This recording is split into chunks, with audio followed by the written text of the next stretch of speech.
ya, mereka mengatakan umat Islam hidup dalam kesesatan. Itu begitu ya. Buktinya umat Islam setiap saat senantiasa berdoa kepada Tuhannya, meminta agar ditunjukkan kepada jalan yang lurus.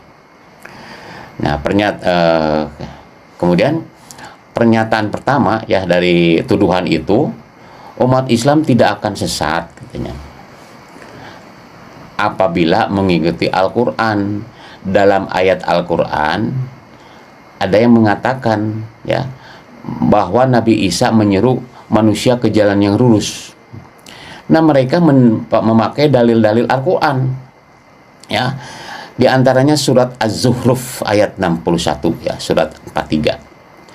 Di dalam ayat ini Allah berfirman, dan sesungguhnya Isa itu benar-benar memberikan pengetahuan tentang hari kiamat. Karena itu janganlah kamu ragu-ragu tentang kiamat itu. Ikutilah aku, inilah jalan yang lurus. Ayat berikutnya masih surat Az-Zukhruf ya, surat 43 ayat 63-64. Dan tatkala Isa datang membawa keterangan, dia berkata, sesungguhnya aku datang kepadamu dengan membawa kalimah dan menjelaskan kepadamu sebagian dari apa yang kamu berselisih tentangnya. Maka bertakwalah kepada Allah dan taatilah aku. Sesungguhnya Allah dialah Tuhanku dan Tuhan kamu. Maka sembahlah dia, inilah jalan yang lurus. Kemudian pernyataan kedua dari mereka, apabila kaum muslimin melaksanakan ajaran Al-Quran, yaitu menjadi orang Kristen, sebenarnya mereka telah menemukan jalan yang lurus tersebut, sehingga kaum muslimin tidak usah repot-repot melakukan ibadah ritual, salat, dan berdoa kepada Tuhannya terus-menerus. Astagfirullahaladzim ya. Nah, doa yang dimaksud mereka yaitu surat Al-Fatihah ayat 6 ya. Dan ini sering dibaca oleh kaum muslimin pada saat sholat ya, yang bunyinya ihdinas syiratal mustaqim. Artinya tunjukkanlah kami ke jalan yang lurus.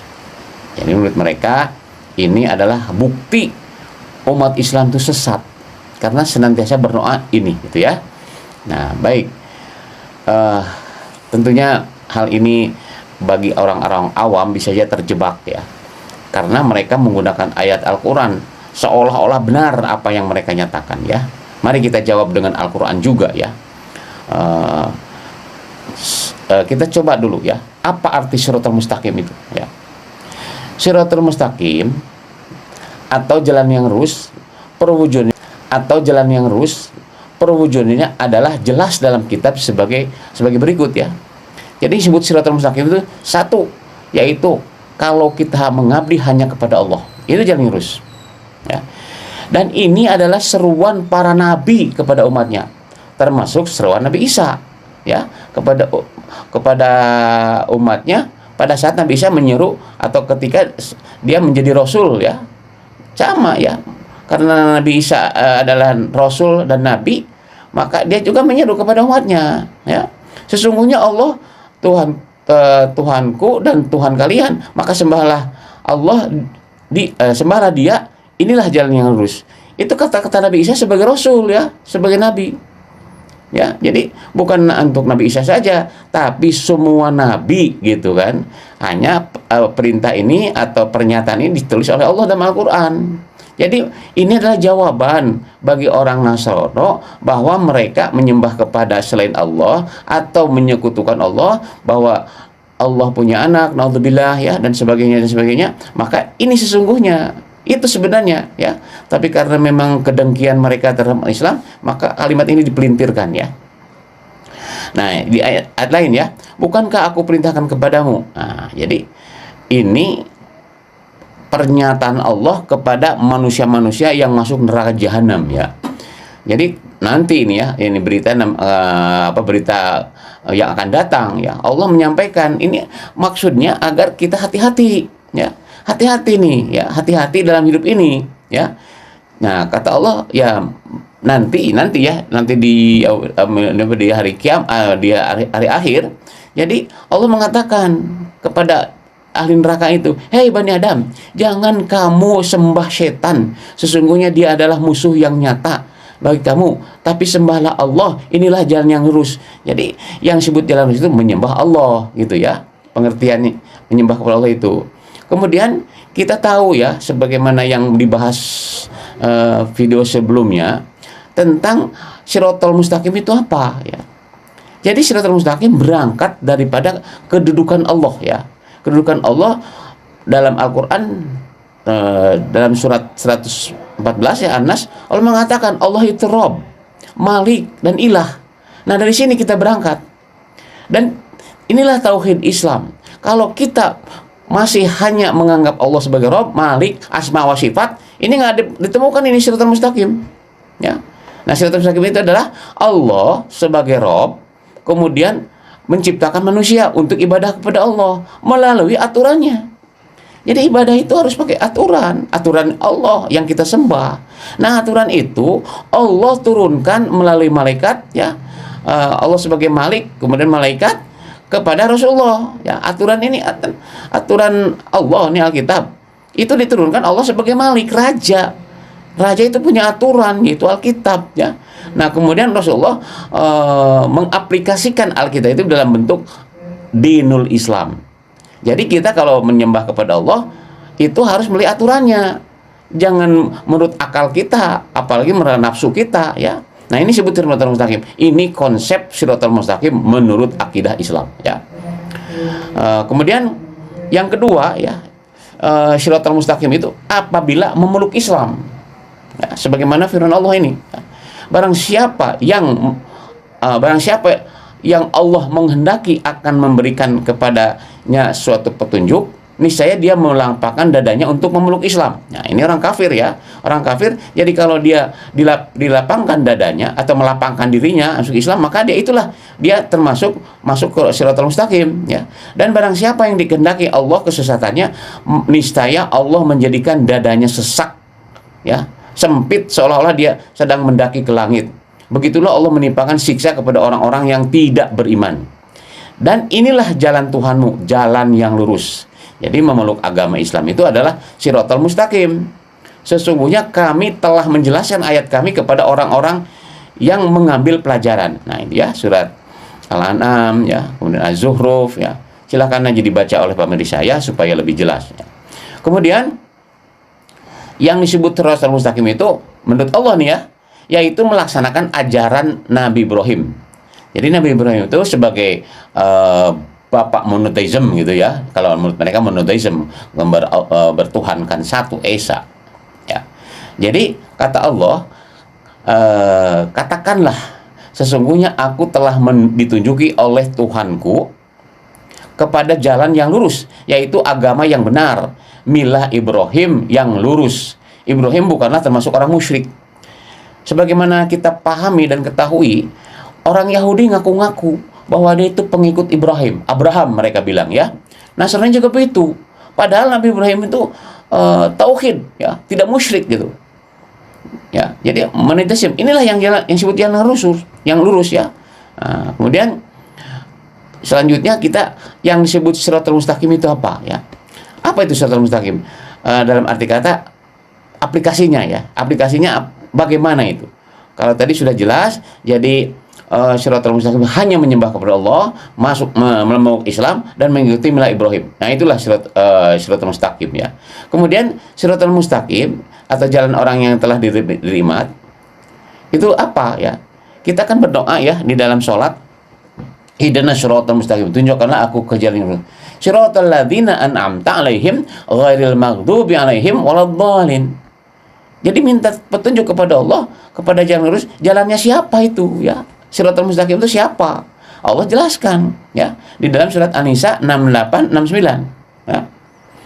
Yang artinya, dan kami tunjuki kepada mereka jalan yang lurus, dan barang siapa yang mentaati Allah dan Rasulnya, mereka itu akan bersama-sama dengan orang-orang yang telah dianugerahi nikmat oleh Allah. Nah, jadi Shiratal ladzina an'amta itu siapa? Nah, kata Allah dalam surat An-Nisa itu yaitu nabi-nabi atau para nabi, siddiqin, syuhada, dan solehin. Nah Nah, itu yang disebut orang yang berada dalam siratal mustaqim itu para nabi, ya, sidikin, syuhada, dan sholihin. Siapa mereka itu, ya? Nah, jadi para nabi itu berada dalam siratal mustaqim. Nah, mengapa para nabi berada dalam siratal mustaqim? Nah, kita perhatikan ya ayat-ayat ini. Karena para nabi dan rasul itu melaksanakan tugas pokok, ya. Nah, kita yang harus perhatikan nih, kalau kita pengikut para nabi, para rasul, ya kita ingat, ikuti ya tugas pokoknya apa. Nah, kenapa di siratal mustaqim? Karena dia melaksanakan tugasnya ini, ya. Para nabi adalah mewujudkan atau mendahirkan agama Allah, tugas pokoknya, ya, di muka bumi. Sebagaimana kita sudah hafal, ya, sudah tahu, itu huwallazi arsala rasulahu bil huda wa dinil haq liyudhhirahu 'alad dini kullih. Dialah Allah yang telah mengutus para rasulnya dengan al-huda dan dinul haq.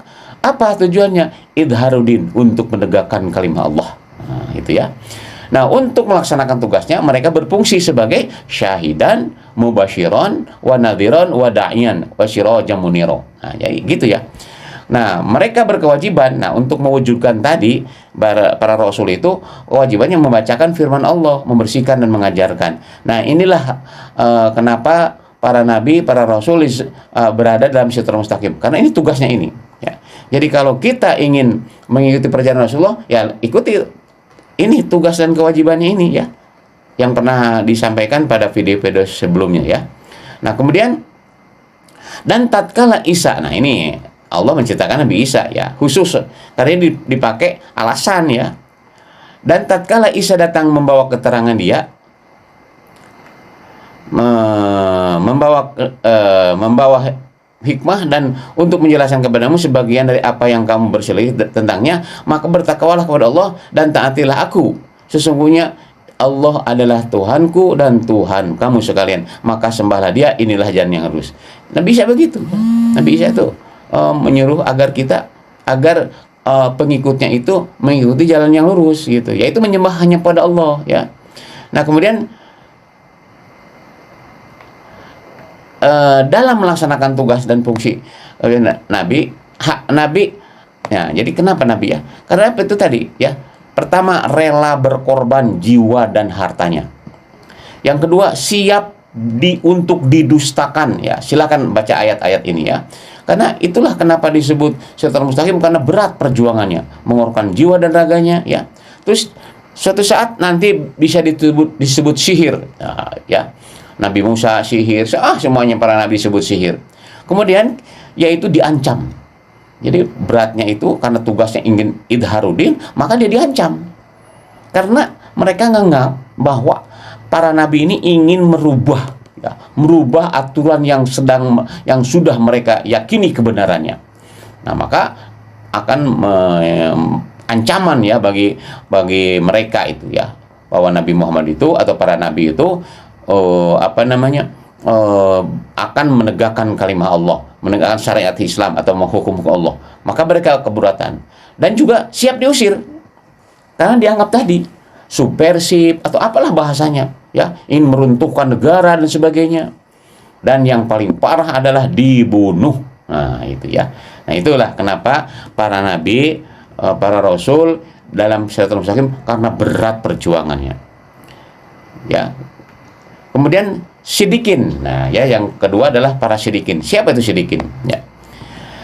Dan orang-orang beriman kepada Allah dan Rasulnya, mereka itu orang-orang sidikin, ya. Dan orang-orang yang menjadikan saksi di sisi Tuhan mereka, bagi mereka pahala dan cahaya mereka, ya.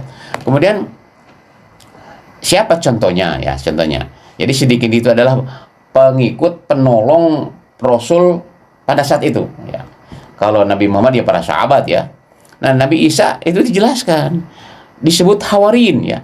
Maka tatkala Isa mengetahui keingkaran mereka, Bani Israel, sebagai objek dakwahnya, berkatalah dia, siapa yang akan menjadi penolong untuk menegakkan agama Allah? Nah, para Hawarin inilah disebut sidikin, ya, menjawab, kamilah penolong-penolong agama Allah, kami beriman kepada Allah dan saksikan bahwa sesungguhnya kami adalah orang-orang muslim atau berserah diri. Nah begitu ya. Jadi para Hawarid ini adalah penolong agama Allah, Ansarullah. Nah, ini juga dijadikan alasan kenapa mereka disebut Nasoro ya. Nasoro itu apa? Penolong. Jadi menganggap bahwa pengikut Nabi Isa setelah Isa wafat dan seterusnya, dia disebut kaum Nasoro. Nasoro ya, penolong. Karena itulah Pak bahasa-bahasa Hawarid, nahnu ansarullah. Kami adalah penolong agama Allah. Nah, berat ya Hawarid itu. Dikejar-kejar dan seterusnya lah, sebagaimana para nabi dan rasul itu ya. Nah ini sedikit ya. Kemudian syuhada. Nah, jadi setelah nabi, rasul, yang kedua siddiqin, yang ketiga adalah syuhada. Siapa itu syuhada ya? Nah, dalam Al-Quran ya disebutkan, janganlah kamu mengira bahwa orang-orang yang gugur di jalan Allah itu mati. Nah itu syuhada itu begitu, orang yang gugur di jalan Allah ya. Bahkan mereka itu hidup di samping Allah dengan mendapat rezeki. Mereka dalam keadaan gembira disebabkan karunia Allah dan diberikannya kepada mereka, dan mereka bergembira terhadap orang-orang yang masih tinggal di belakang yang belum menyusul mereka, bahwa tidak ada kekhawatiran terhadap mereka dan tidak pula mereka bersedih hati. Jadi begitulah ya harapan orang syuhada itu. Ingat ya, kami mati di jalan Allah, kami tetap hidup dan kami mendapat rezeki. Wallahu alam ya. Jadi begitu orang syuhada itu. Jadi orang syuhada itu yang mati membela Allah dan siap menyomborkan nyawa ya. Itu hadirin syuhada ya. Kemudian solehin. Nah, solehin kan. Nih keempat ya. Solehin itu siapa ya? Nah, ini kriteria solehin ya. Disebut soleh itu kenapa? Nah, ini kriterianya ya. Jadi solehin itu orang-orang yang beramal soleh ya. Jadi soleh itu dari beramal soleh ya. Nah, ini amal soleh ini termasuk di jalan Shiratal Mustaqim. Tapi bagaimana mereka ya? Bagaimana mereka para solehin itu? Tetap ya para soleh itu berjuang untuk membela agama Allah, untuk menegakkan kalimat Allah di muka bumi. Itu intinya ya. Tidaklah sepatutnya bagi penduduk Madinah dan orang Arab yang bertempat di sekitar mereka tidak turut menyertai Rasulullah ya. Dan tidak patut bagi mereka lebih mencintai diri mereka daripada mencintai Rasul. Yang dimaksudkan itu ialah karena merasa tidak ditimpa kehausan, kepayahan dan kelaparan pada jalan Allah ya. Jadi solehin itu ada orang yang lebih mencintai Rasul ketimbang dirinya sendiri. Sampai kapan? Sampai hari ini pun sama ya. Karena itu intinya adalah cinta kepada Rasul ya. Dan cinta kepada Rasul bukan hanya bersolawat saja, memuji-muji Rasul, tapi melanjutkan perjuangan Rasulullah. Itu namanya cinta Rasul ya. Itu. Mereka ditimpa kehausan dan sebagainya. Tidak pula menginjak suatu tempat yang membangkitkan amarah orang kafir. Ya karena mereka ingin dengar kalimat Allah, maka dia itu senantiasa dibenci ya. Gitu ya. Tidak menimpakan suatu bencana kepada musuh, melainkan dituliskan. Nah, jadi pertama haus ya, kelaparan, kepayahan. Kemudian yang kedua adalah menginjak tempat yang membangkitkan amarah. Yang ketiga tidak menimpakan bencana orang kafir ya. Semuanya itu disebut amal soleh. Jadi kriteria amal soleh itu ya, bukan hanya ritual saja, wirid dan zikir saja, bukan. Tapi dia beramal, beraksi dalam melaksanakan atau menegakkan kalimat Allah. Itu amal soleh. Itu ukuran Al-Quran ya. Bukan ukuran orang yang lain ya. Oh, kalau misalnya membaca zikir sekian masuk surga, enak aja. Ya, kata Allah kan dalam Al-Quran, am hasibtum an tadkhulul jannah. Kamu jangan mengira masuk surga. Nah, itu kan dalam ayat Al-Baqarah itu. Jadi sebut amal soleh itu bukan hanya lisan dalam arti kata zikir ya, atau misalnya melaksanakan ritual, apalagi kalau melaksanakan ritualnya bukan karena Allah, apalagi itu ya. Jadi bukan ukuran kesolehan adalah ini ya, mencintai Rasul lebih daripada mencintai diri sendiri ya. Mencintai Rasul lebih mencintai diri sendiri. Kemudian tadi ya, mereka bersusah payah berkorban untuk menegakkan kalimat Allah ya. Nah, itu mungkin perlu diperhatikan ya, terutama para ustadz. Mudah-mudahan ini bahan untuk menjawab mereka. Karena ini masif sekali ya para pemirsa, terutama para ustadz nih, ceramah-ceramahnya harus disampaikan. Tapi pesan ya, karena Allah menyampaikan dalam Al-Quran, jangan menghina Tuhan mereka, ya, jangan memprovokasi mereka, ya, tapi jelaskanlah apa yang mereka tuduhkan. Inilah Al-Quran, ya. Tidak boleh, ya, tidak boleh Allah melarang kita umat Islam menghina-hina mereka, Tuhan mereka. Jangan, itu bukan ranah kita, ya. Tapi kita meluruskan pemikiran mereka. Dan yang kedua adalah menyampaikan kepada kaum muslimin agar tidak terjebak dengan tipu daya mereka. Itu, ya, para pemirsa rahimakumullah, mudah-mudahan bermanfaat. Kita lanjutkan pada episode atau video berikutnya, ya. Demikian, assalamualaikum warahmatullahi wabarakatuh. Mereka menuduh kepada umat Islam dengan kalimat Nabi Muhammad SAW tidak selamat di akhirat. Karena itu umat Islam selalu berdoa untuk keselamatan nabinya dengan membaca sholawat. Tuduhannya, ya. Yang dimaksud sholawat di sini, ya, yaitu sebagaimana kita ketahui, ya, Allahumma sholli ala Muhammad wa ala ali sayyidina Muhammad kama sholaita ala sayyidina Ibrahim wa ala ali sayyidina Ibrahim, ya. Yang artinya, ya Allah, berilah keselamatan kepada Nabi Muhammad dan keluarganya sebagaimana Engkau telah memberi keselamatan kepada Nabi Ibrahim dan keluarganya. Ini yang dimaksud mereka, ya, sholawat. Jadi umat Islam dengan sholawat ini seolah-olah, ya, seolah-olah mendoakan Nabi Muhammad agar selamat. Baik, ya, itu tuduhan mereka. Bagaimana jawaban tuduhan ini? Insya Allah, ya, kita menjelaskan kepada mereka, juga menjelaskan kepada umat kita, ya, jangan sampai tergelincir dengan tuduhan-tuduhan itu seperti seolah-olah mereka benar, ya. Nabi Muhammad adalah nabi terakhir, itu yang jadi patokan, ya. Tuduhan mereka terhadap umat Islam dan nabinya pada intinya disebabkan karena kaum Yahudi dan Nasrani tidak mengakui kenabian dan kerasulan Nabi Muhammad SAW. Mereka menuduh Nabi Muhammad bukan keturunan Nabi Ibrahim. Nabi Muhammad SAW adalah keturunan dari Nabi Ismail alaihissalam, putra Nabi Ibrahim. Namun, kaum Yahudi dan Nasrani tidak mengakui Nabi Ismail sebagai pewaris kenabian Nabi Ibrahim alaihissalam. Alasannya, ya, adalah bahwa Nabi Ibrahim menurut mereka dilahirkan bukan dari istrinya Sarah, bukan dari istrinya, ya, istri Nabi Ibrahim Sarah, tapi dari seorang hamba saya yang bernama Hagar kalau menurut mereka, ya. Mereka berpatokan pada kitab mereka, Bible, ya. Pertama dari Kejadian 17 ayat 18 sampai 21, ya. Dan Abraham berkata kepada Allah, sekiranya Ismail diperkenankan hidup di hadapanmu.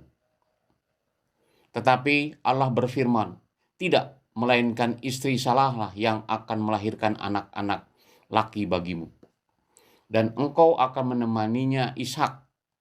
Dan engkau akan menamainya Ishak. Dan aku akan mengadakan perjanjianku dengan dia menjadi perjanjian yang kekal untuk keturunannya. Ayat 20, tentang Ismail, aku telah mendengarkan permintaanmu. Ia akan kuberkati, kubuat beranak cucu yang sangat banyak. Ia akan memperanakan 12 raja, dan aku akan membuatnya menjadi bangsa yang besar. 21, tetapi perjanjianku akan kuadakan dengan Ishak, yang akan dilahirkan Sarah bagimu tahun yang akan datang, pada waktu seperti ini juga. Kejadian 21, ya, ayat 10 dan sampai 12. Berkatalah Sarah kepada Ibrahim, usirlah hamba perempuan itu beserta anaknya, sebab anak hamba itu tidak akan menjadi ahli waris bersama-sama dengan anakku Ishak. Hal ini sangat menyebalkan Abraham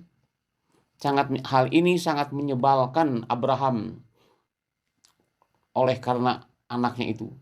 Tetapi Allah berfirman kepada Ibrahim, janganlah sebal hatimu karena hal anak dan budakmu itu. Dalam hal ini yang dikatakan suara padamu.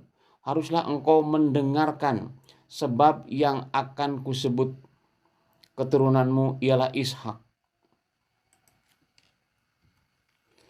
Atas dasar inilah kaum Yahudi maupun kaum Nasrani merasa benar bagaimanapun baiknya Nabi Muhammad sallallahu alaihi wasallam dan bagaimanapun kebenaran yang disampaikan Allah kepada mereka, kaum Yahudi dan kaum Nasrani tidak akan pernah, never, tidak akan pernah menerima kenabian dan kerasulan Nabi Muhammad.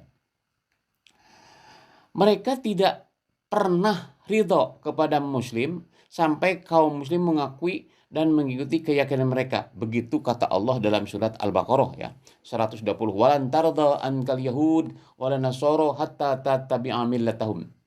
Wajar apabila sekarang mereka menuduh yang macam-macam terhadap kaum Muslim dan Nabi Muhammad sallallahu alaihi wasallam.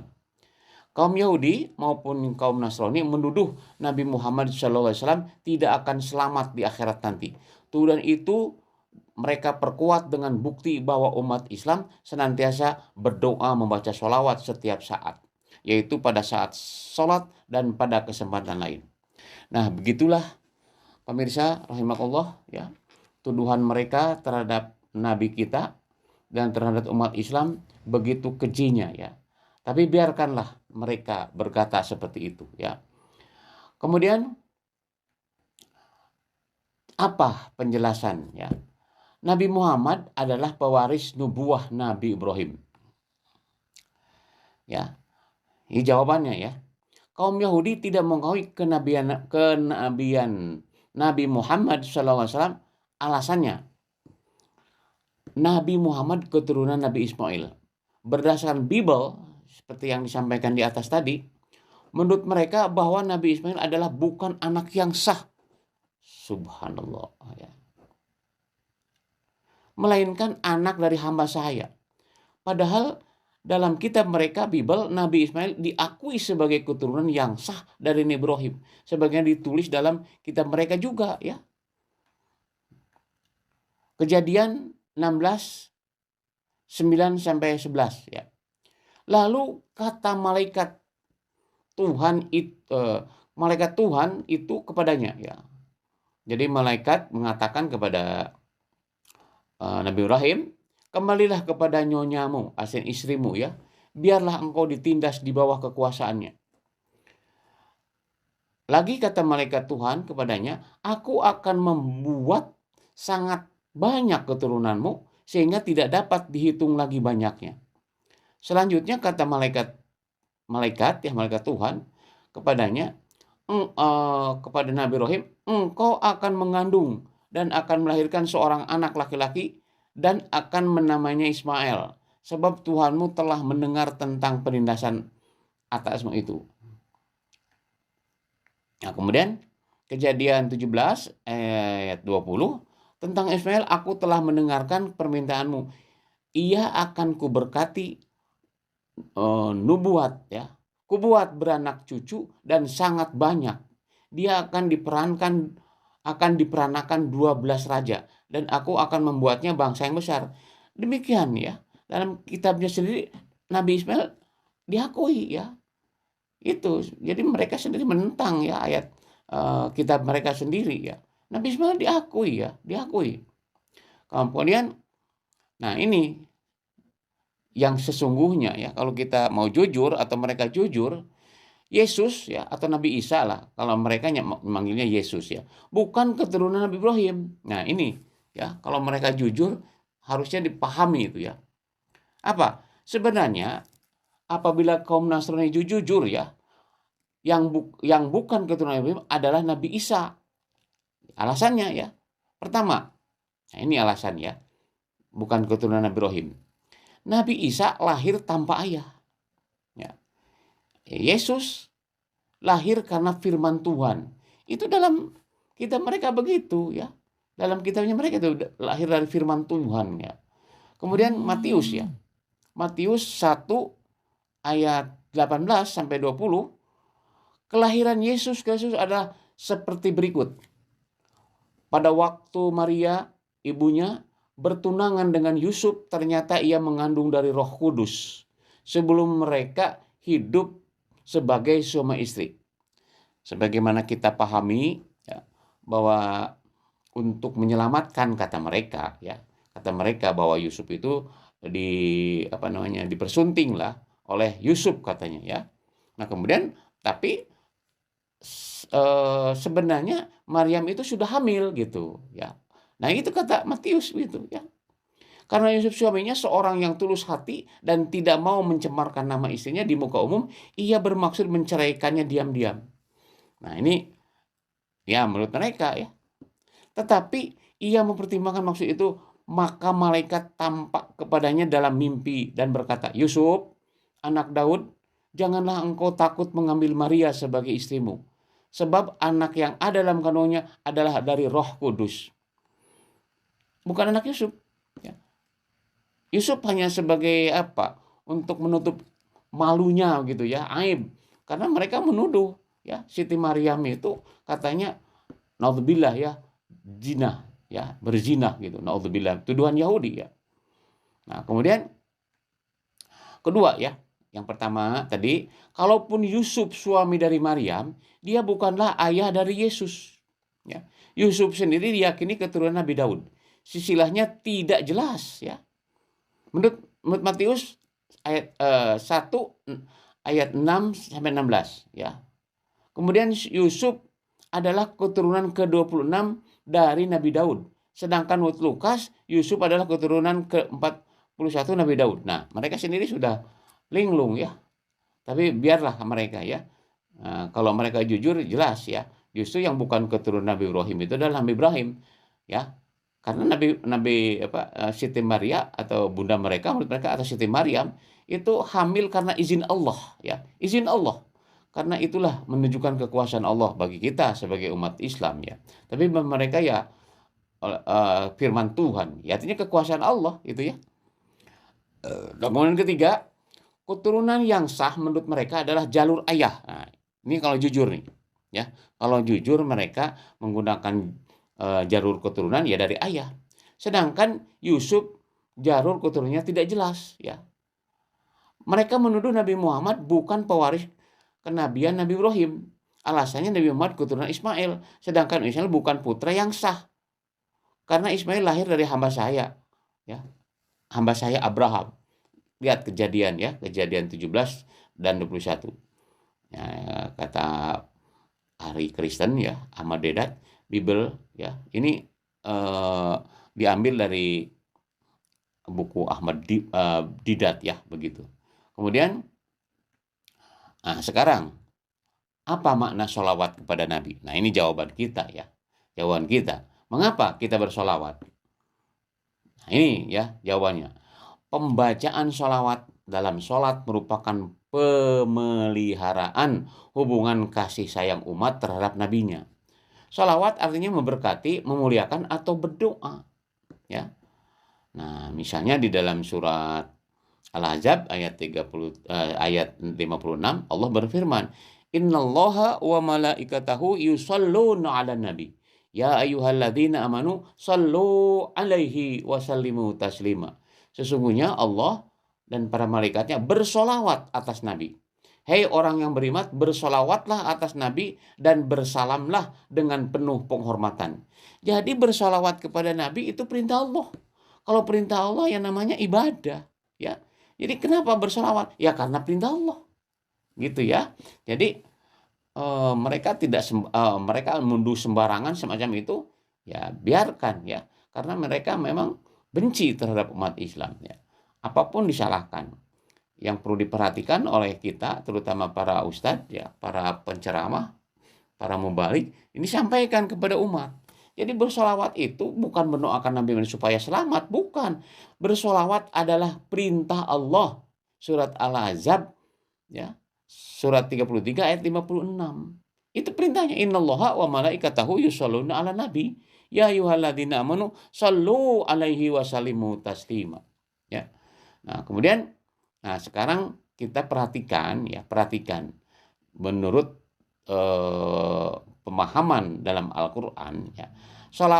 Makna sholawat Allah kepada Nabi Muhammad gimana? Karena kan innallaha wa malaikatahu yusholluna ala nabi.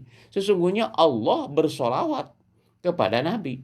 Malaikat bersolawat kepada Nabi. Sekarang solawatnya Allah bagaimana? Nah itu ya, kita harus dipahami dulu nih. Sekalian kita perjelas ya kepada umat Islam ya, kepada kita sendiri. Jadi yang sebut solawat itu apa? Apa maknanya? Kan di situ bahasanya innallaha. Sesungguhnya Allah bersolawat kepada Nabi. Malaikat bersolawat kepada Nabi. Nah solawatnya Allah bagaimana? Ya, Allah sebagai Rob, Malik dan Ilah bersolawat atas nabinya. Bentuk solawat Allah terhadap nabinya telah dijelaskan dalam kitabnya antara lain. Nah jadi solawat itu bisa bermakna memuliakan. Memuliakan. Karena kalau misalnya berdoa, nah doanya bagaimana? Ya, karena ada yang menafsirkan juga nih, innallaha malaikatahu yusholluna 'alan nabi, sesungguhnya Allah dan malaikat berdoa. Nah, gitu ya, kalau salawat itu berdoa kepada nabi. Wahai umat Islam, orang beriman, berdoalah. Nah, sehingga seolah-olah bersolawat itu berdoa, ya. Padahal yang dimaksud solawat di sini adalah apa? Ya. Nah, di dalam Al-Qur'an jadi bukti ya, bukti bahwa Allah bersolawat artinya memuliakan Nabi Muhammad. Apa bentuknya memuliakan? Yang pertama adalah memberi wahyu kepadanya, ya. Perhatikan surat Yusuf ya ayat 19, kemudian An-Nahl ayat 43, Al-Anbiya, untuk dijadikan pedoman hidup manusia di dunia ini, ya. Jadi Allah bersolawat kepada Nabi, yaitu pertama adalah memberi wahyu atau memberikan wahyu. Itu kan Nabi, memuliakan Nabi Muhammad sebagai Nabi, dapat wahyu, ya. Kemudian yang kedua, memilih dan mengangkatnya menjadi Rasul, ya. Coba kita perhatikan dalam surat Al-A'raf ya ayat 158, kemudian Al-Ahzab ayat 45 sampai 46 ya. Kemudian menolong dan memelihara dari kejahatan orang yang membencinya agar tugas yang dipikulnya dapat dilaksanakan. Ya, ini kita perhatikan dalam surat Al-Imran ayat 123, Al-Anbiya 77 dan Maidah ayat 67. Di sini saya katakan, dijamin keselamatan Nabi Muhammad untuk menyampaikan risalah ini, ya. Nah, inilah salah satu atau bentuk daripada sholawat Allah kepada Nabi, ya. Kemudian bagaimana sholawatnya malaikat? Malaikat adalah aparatur Allah yang senantiasa taat kepadanya, ya. Nah, ini ayatnya. Nah, bentuk sholawat malaikat kepada Nabi antara lain, ya, jadi bagaimana sholawatnya malaikat? Menyampaikan wahyu. Nah, wahyu itu kan diturunkan oleh Allah melalui malaikat. Nah, menyampaikan wahyu itulah adalah suatu bentuk sholawat Nabi, malaikat ya, malaikat Jibril dalam hal ini. Kalau malaikat yang lainnya menolong Nabi Muhammad ya. Nah, dalam ini petugas penyampai Yahweh adalah malaikat Jibril ya. Kemudian membantu dan menolong melaksanakan tugas kerasulan para nabi. Salah satu contoh bantuan malaikat kepada Rasulullah adalah membantu dan memenangkan dalam peperangan. Nah, jadi malaikat itu membantu, mendukunglah kerasulan Nabi Muhammad. Itu sholawat Nabi malaikat, ya.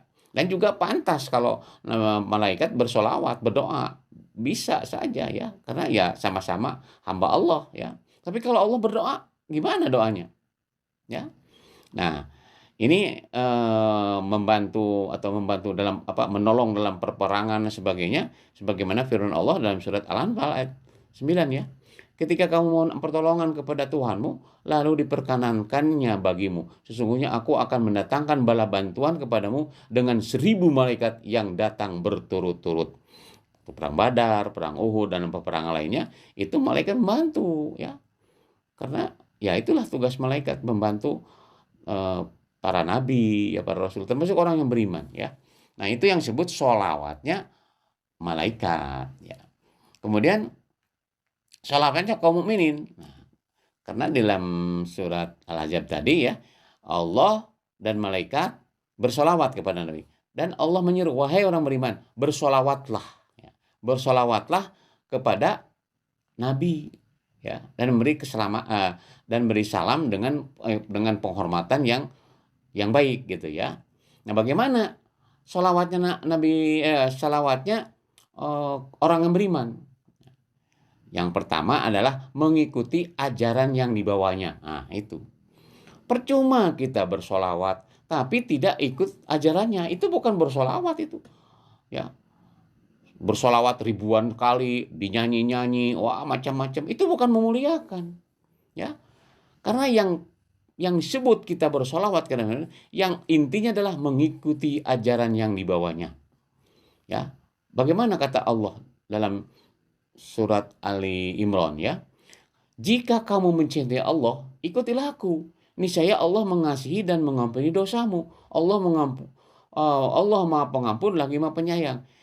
Allah memerintahkan ke Nabi Muhammad, kul, ya, katakanlah, artinya yang disuruh ya, kul, katakanlah ya, kalau kamu mencintai Allah ya, maka fattabi'uni, maka ikuti aku. Nah, itu kata Nabi. Jadi salah satu kita cinta ya, kita bersolawat kepada Nabi adalah mengikuti ajaran yang dibawanya.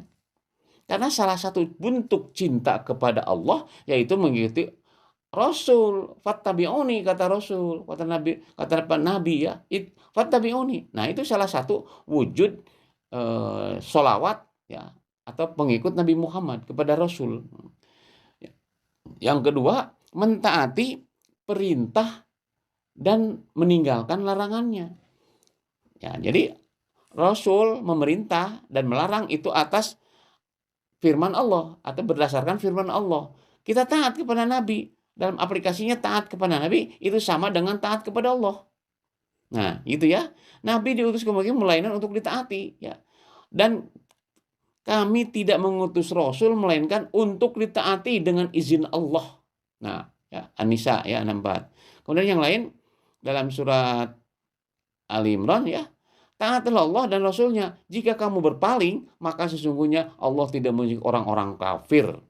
Jadi mentaati Allah, itu caranya harus mentaati Rasul. Kalau kita menolak taat kepada Rasul, itu sama dengan kafir, kata Allah. Ya, Allah tidak menyukai orang-orang kafir. Jadi, itu ya. Kalau wujud ketaatan kepada Allah tanpa ada yang jadi pemimpin lah, kalau katakan, atau sebagai yang harus ditaati, bagaimana kita melaksanakan Islam? Ya, jadi hakikatnya taat ke Allah harus taat kepada Rasul. Ya, itulah salah satu wujud cinta ke Rasul yaitu dengan cara mentaati perintahnya dan menjauhi larangannya. Ya, gitu.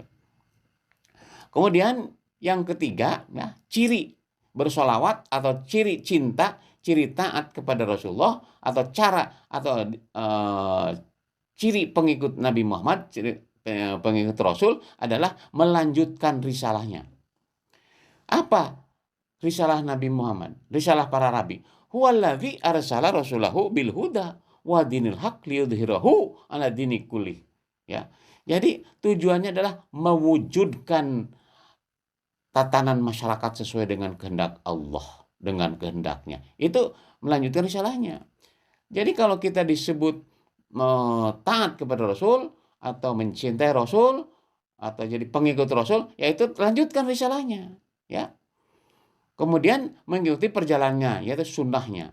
Rasulullah adalah uswah bagi para pengikutnya, ya. Untuk mewujudkan tatanan masyarakat Islam telah dicontohkan oleh setiap Rasulullah, setiap nabi, yaitu dengan mempola, yaitu bersikap furqon, ya, yang dilakukan oleh Nabi Ibrahim dalam mensikapi masyarakat sebagaimana firman Allah. Jadi sunnah itu uswah. Nah, bagaimana cara Rasulullah mendahulukan kalimat Allah? Itu semua nabi begini ya. Sesungguhnya telah ada suri teladan bagimu pada Ibrahim dan orang-orang yang bersama dengan dia. Ketika mereka berkata kepada mereka, ya, kepada kaum mereka ya, yaitu orang kafir, sesungguhnya kami berlepas diri dari apa yang daripada kamu, ya, daripada apa yang kamu sembah selain Allah. Kami ingkarimu dan telah nyata antara kami dan kamu permusuhan dan kebencian buat selama-lamanya sampai kamu beriman kepada Allah saja. Nah, jadi uswah itu apa usahanya? Para nabi nggak pernah kerjasama dengan orang kafir, orang musyrik, senantiasa bermusuhan. Jadi kalau ada umat Islam yang bekerja dengan orang benar-benar, orang-orang kafir yang benar-benar Islam bekerja sama, itu artinya dia tidak menguswah kepada Rasulullah. Ya, jadi buat apa kita bersolawat, berdoa kepada Nabi Muhammad, bersolawat dan sebagainya? Ya bukan salah, ya berdoa itu nggak apa-apa. Tapi apa artinya kita bersolawat, tapi dalam perjalanan tidak menegakkan kalimat Allah, malah bekerja sama dengan orang kafir. Apalagi ya untuk menegakkan syariat Islam bekerja sama dalam satu majlis ya. Mereka bermusyawarah dalam rangka untuk menegakkan syariat. Itu nggak mungkin itu. Itu perbuatan jahiliyah itu ya. Nah, jadi gitu ya. Kemudian yang terakhir ya apa namanya berdoa ya sholawat. Tapi sebelum itu jadi kita untuk melaksanakan Rasulullah itu harus taat kepada ulil amri ya. Ulil amri itu siapa? Yaitu pemimpin yang taat kepada Allah dan Rasulnya. Itu ulil amri. Ulil amri minkum ya. Kalau misalnya ulil amri tapi dia menolak Allah dan Rasulnya, jangan ditaati. Ya. Jadi taat ulil amri itu yang melanjutkan risalahnya. Mentaati Allah diwujudkan dengan mentaati Rasulnya. Mentaati Rasul diwujudkan dengan mentaati kepada para pemimpin. Ya. Jadi begitu maksudnya. Ya.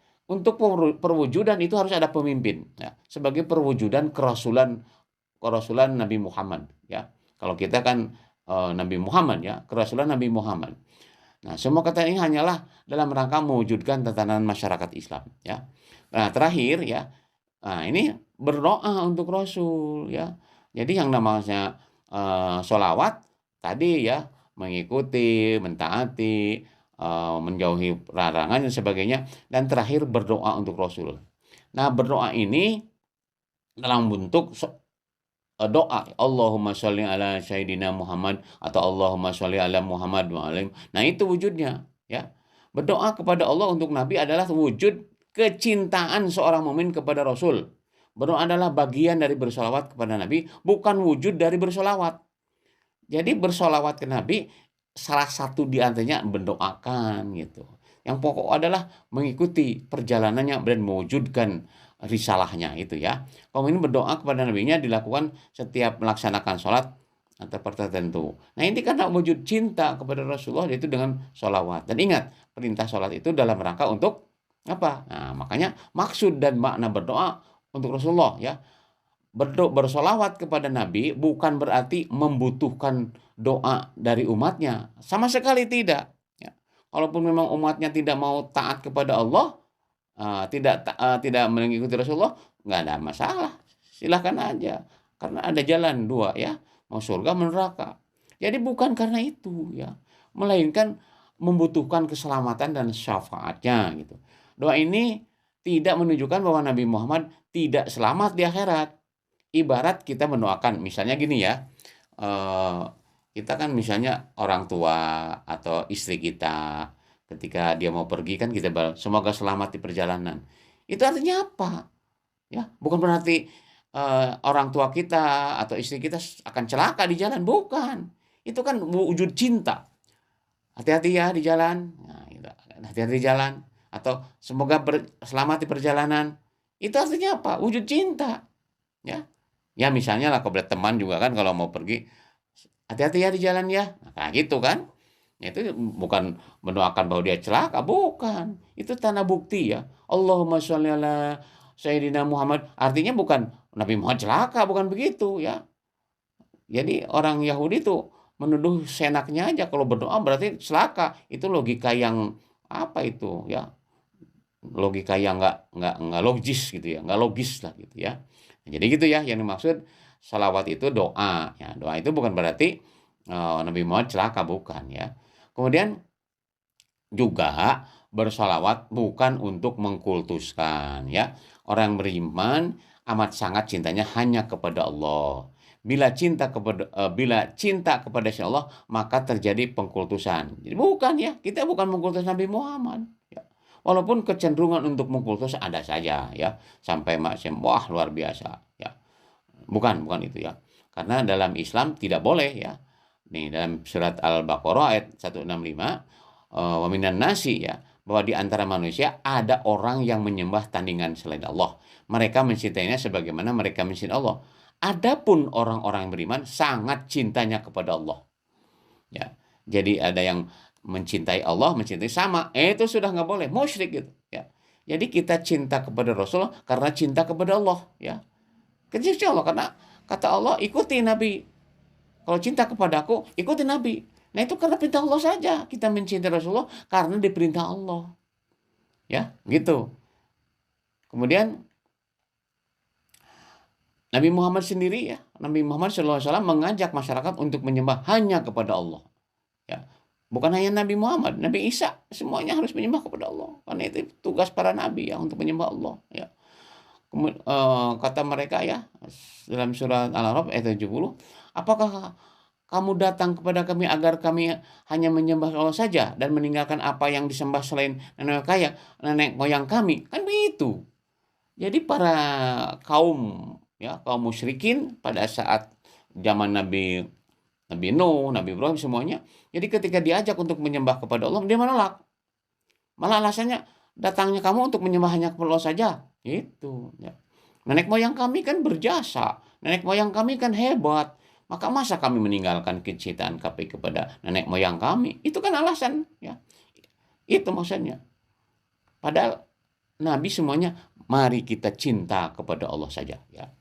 Di ayat lain, sesungguhnya mereka dahulu apabila dikatakan kepada mereka, tidak ada Tuhan selain Allah, mereka menyombongkan diri, mereka berkata, apakah katanya, sesungguhnya kami harus meninggalkan sembahan-sembahan kami karena seorang penyihir gila. Nah, itu jadi orang-orang musyrik itu. Nah, kita pun harus jangan terjebak. Kita bersolawat kepada Nabi karena perintah Allah. Kita mencintai Rasulullah karena perintah Allah. Kita mentaati Rasulullah karena perintah Allah. Itu. Jadi intinya kita hanya cinta kepada Allah ya. Jangan sampai berlebihan ya. Berlebihan kepada para nabi ya. Nah, kenapa orang Nasrani itu sampai disebut musyrik? Karena dia mengkultuskan Nabi Isa. Yahudi dia mengkultuskan Uzair. Uzair kan bukan nabi. Tapi karena ada satu kelebihan maka dianggap sebut anak Allah. Naudzubillah ya. Uzair anak Allah katanya. Kemudian kalau Nasrani Yesus anak Allah. Naudzubillah min dzalik ya. Nah, ini juga bisa kecenderungan kalau kita tidak memahami tentang Al-Qur'an, bisa saja umat Islam pun mengkultus Nabi Muhammad. Naudzubillah min dzalik ya. Sekali lagi kita bersolawat ke Nabi Muhammad pertama adalah karena perintah Allah. Yang kedua yang dimaksud dengan solawat kepada Rasulullah adalah melaksanakan atau mengikuti ajarannya. Karena diperintah Allah ya, mentaati, mencintainya. Wujud cinta salah satu diantaranya lah berdoa ya, itu sholawat ya. Jadi sholawat itu bukan berarti mengkultuskan atau mendoakan supaya selamat, bukan sama sekali ya.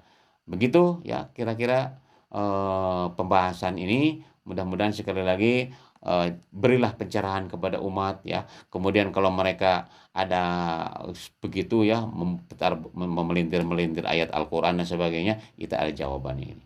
Insyaallah mudah-mudahan bermanfaat. Assalamualaikum warahmatullahi wabarakatuh.